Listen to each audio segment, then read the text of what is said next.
আজকে আমার শাশুড়ি মা লাউ শাক গাছের বিচলা সিম আর আলু দিয়ে ভাজি করবে, তাই শাশুড়ি বৌমা চলে আসলাম গাছ থেকে লাউ শাক নেওয়ার জন্য। আর গ্রামের মানুষের কিন্তু কোনো কিছু না থাকলেও লতা পাতা দিয়ে দিন চলে যায়। তো আমাদের এখানে কিন্তু সপ্তাহে 2 দিন হাট বসে, রবিবার আর বুধবার। তো এই 2 দিনে কিন্তু বাজার করা হয়, আর বাকি 5 দিন কিন্তু বাজার করেন না। তো গ্রামের মানুষ কিন্তু প্রতিদিন মাছ মাংস খান না, তো সপ্তাহে 2 দিন যদি মাছ আনে তো রান্না করে, এবং কি বেশি বেশি করে আনেন না। আমরা যারা শহরে থাকি তারা কিন্তু অনেক বেশি বেশি বাজার করে ফ্রিজ ভর্তি করে রাখে, গ্রামে কিন্তু তা না। তো আজকে আমি কিছু আপু ভাইয়াদের প্রশ্নের উত্তর দিব ভিডিওতে। তো তোমরা যারা আমার নিয়মিত ভিডিওগুলো দেখো, তোমরা আমাকে অনেকে কমেন্টস করো যে আপু তোমাদের বাড়ির সাথে যে নদী, এই নদীটার নাম কি, আর এই নদীটা ভাঙে কিনা। তো প্রত্যেক ভিডিওতে কমেন্টসের রিপ্লাই না দিয়ে, তো আজকের ভিডিওতে আমি দিয়ে দিব যে আমাদের নদী কি নদী আর নদী ভাঙে কিনা। তো আমাদের এই সাথে নদীটা হলো পদ্মা নদী। এই নদীটা আগে অনেকটা বড় ছিল, এখন কিন্তু নদীটা শুকিয়ে গেছে। আর এই নদী কিন্তু আগে অনেক ভাঙতো, এখন ভাঙে না। এই নদীটা কিন্তু অনেকটা দূরে ছিল, এখন ভাঙতে ভাঙতে অনেক কাছে চলে এসেছে। তো এখন নদী মরে গেছে, যে আমাদের গ্রামের ভাষায় বলে যে নদী মুখ মরে গেছে, এখন আর নদী ভাঙবে না। তো এই গ্রামের মানুষের কিন্তু নদীর পাড়ে অবশ্য বাড়ি করে অনেকটা সুবিধা আছে এবং অনেকটা অসুবিধা আছে, যেমন সুখ দুঃখ মিলিয়ে তাদের জীবন। যেমন যারা নদীর পাড়ে বাস করি আমরা, তারা কিন্তু হাঁস মুরগি গরু ছাগল লালন পালন করে অনেকটাই সুবিধা।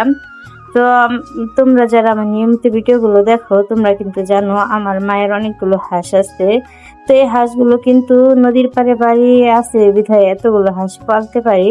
তো এই হাঁসগুলো কিন্তু সকালে চলে যায় আর বিকালে আসে, সারাদিন বাড়িতে আসে না, এবং কি কোনো খাবারও দিতে হয় না।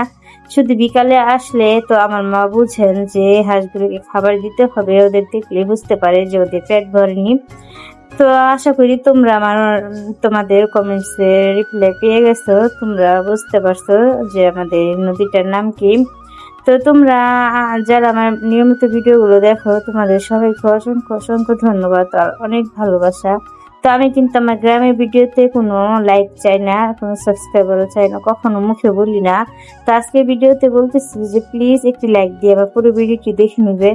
আর তোমরা যে যেখান থেকে আমার ভিডিওটি দেখতেছো, তোমরা অবশ্যই আমাকে কমেন্টস করে জানাবে যে কে কোথা থেকে আমার ভিডিওটি দেখতেছো, তাহলে আমি বুঝতে পারবো যে আমার কোন কোন আপু ভাইয়ারা কোথা থেকে আমার ভিডিওগুলো দেখতেছে। তোমাদের আপুটা কিন্তু অনেকটাই খুশি হবে তোমাদের কমেন্টসগুলো দেখে, আর আমার অনেক অনেক ভালো লাগে তোমাদের কমেন্টস পড়ে। তোমাদের কমেন্টস আমি বারবার পড়ি কিন্তু।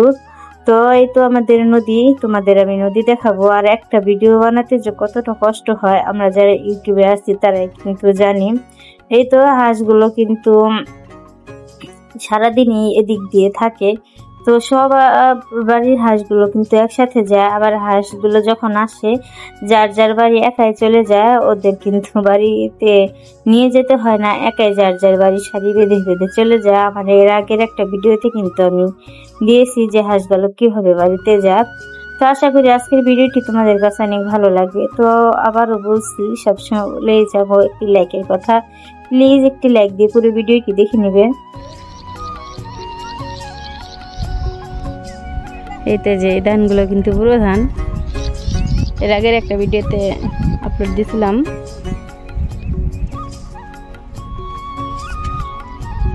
কাছ থেকে দেখাই,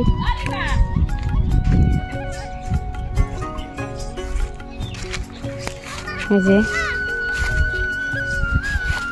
এর আগের বার যখন ভিডিও দিয়েছিলাম তখন ছোট চারা ছিল। এই যে এই ধানের ভাতগুলো লাল, খেতেও ভালো লাগে। তো নদীর পাড়ে হয় এই ধানগুলো, নদী ছাড়া হয় না। নদীর পাড় দিয়ে শুধু ওই যে নদীর 2 ধারে শুধু বুড়ো ধান লাগানো। ওই তো ওই পাশে ওই পাড়ও লাগানো, এই পাড়ও, এই পাড়ে যে এখান থেকে ওই মাথা পর্যন্ত শুধু আমাদের।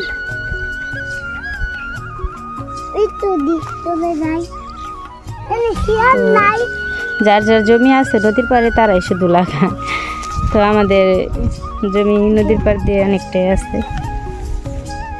তাই গরু ধানগুলো লাগায়।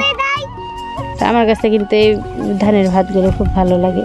আর আগেকার মানুষ এই ধানের ভাতগুলো ভাতের যে মার খেত, ফেলে দিত না। তোমার শরীর চুলকাবে না এই ছেলে?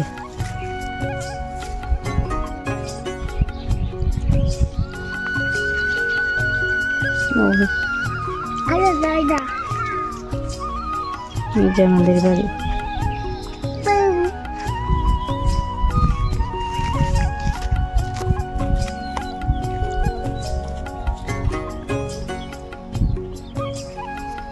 হাঁসগুলো দেখতে ভালোই লাগতেছে, ঝাঁকে ঝাঁকে। ওদের একটা গ্রুপ আছে,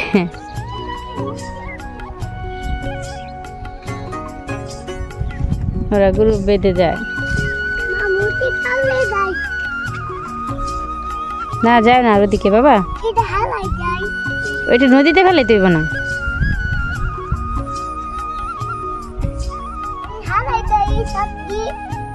দাও আসো, চলে যাই। ওই যে এই নৌকাগুলো দিয়ে মাছ ধরে, এই যে নৌকা, ওই নৌকা, বড় নৌকাগুলো। এই যে দেখো না, জাল, মাছের জাল, এগুলো হলো কারেন্ট জাল।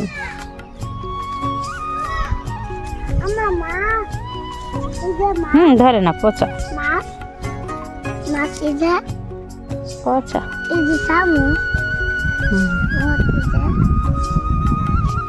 ধরে না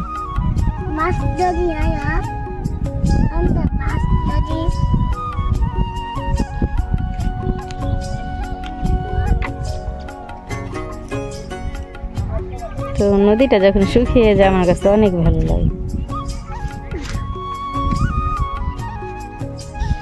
ওই পাড়ে দৃশ্যটা সুন্দর লাগতেছে, গরু ঘাস খাচ্ছে।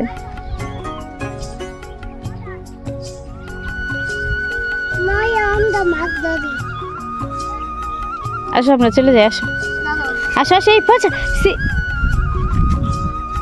ছেলে শামুক হাত কেটে যাবে। চল চল চল চল।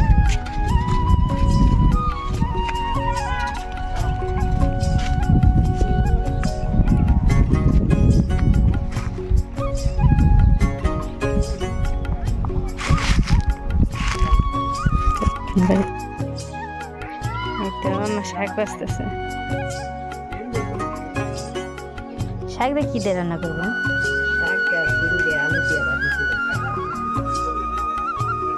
শাক এখন অল্প গাছ।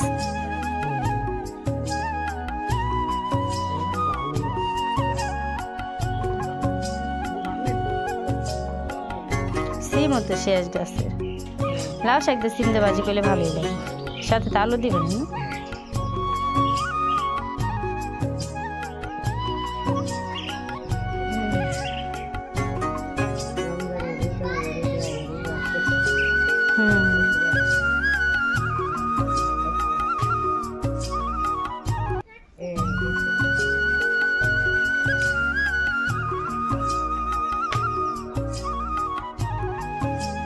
তাবিদ কি অবস্থা করছে একটা বলে।